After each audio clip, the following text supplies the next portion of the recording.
In 5 years, you'll have 2 or 3 more turns of the crank of these large models.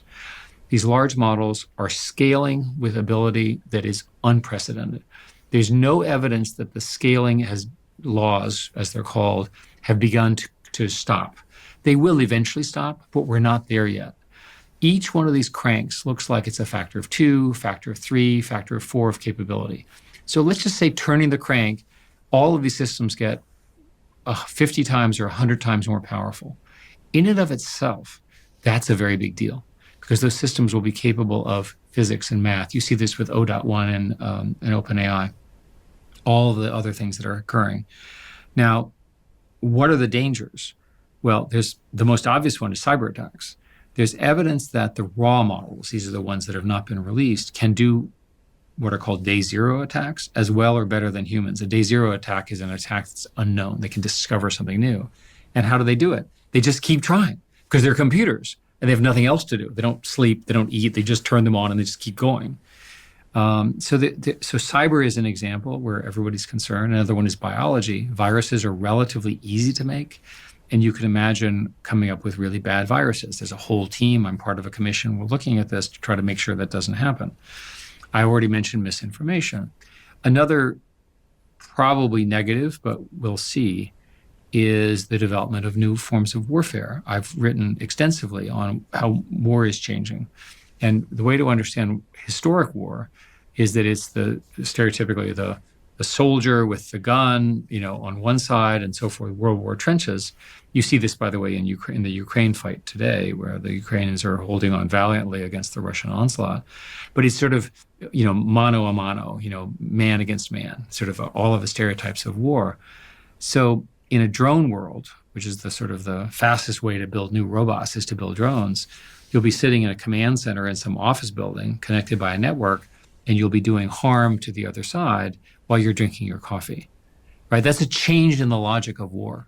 And it's applicable to both sides. I don't think anyone quite understands how war will change, but I will tell you that in the Russian-Ukraine war, you're seeing a new form of warfare being invented right now, right?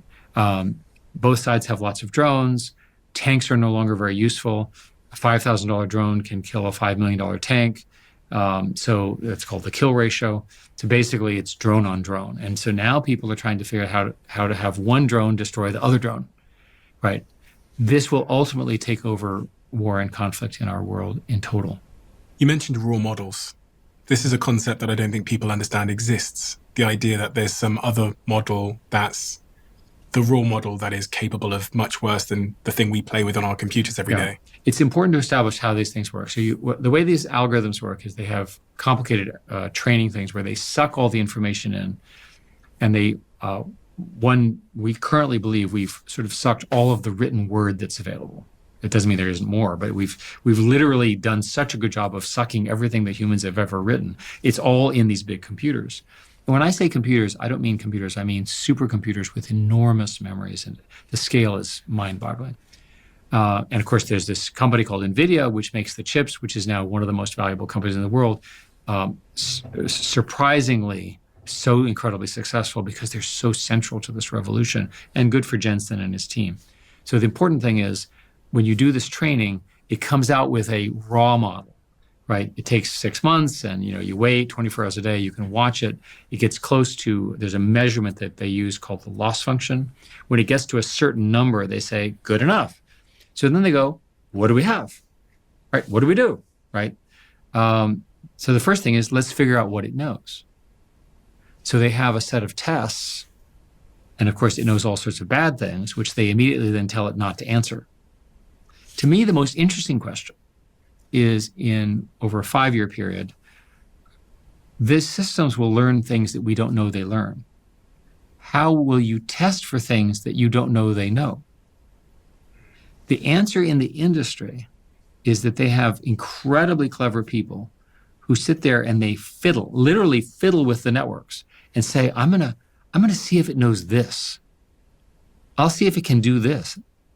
And then they make a list and they say, that's good, that's not so good.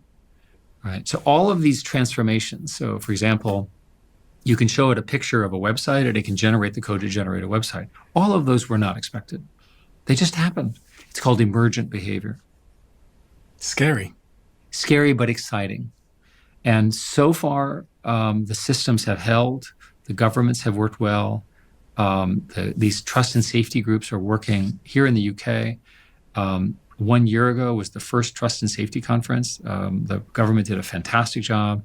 The team that was assembled was the best of all the country teams here in the UK. Now what's happening is these are happening around the world. The next one is in France in early February, and I expect a similarly good result.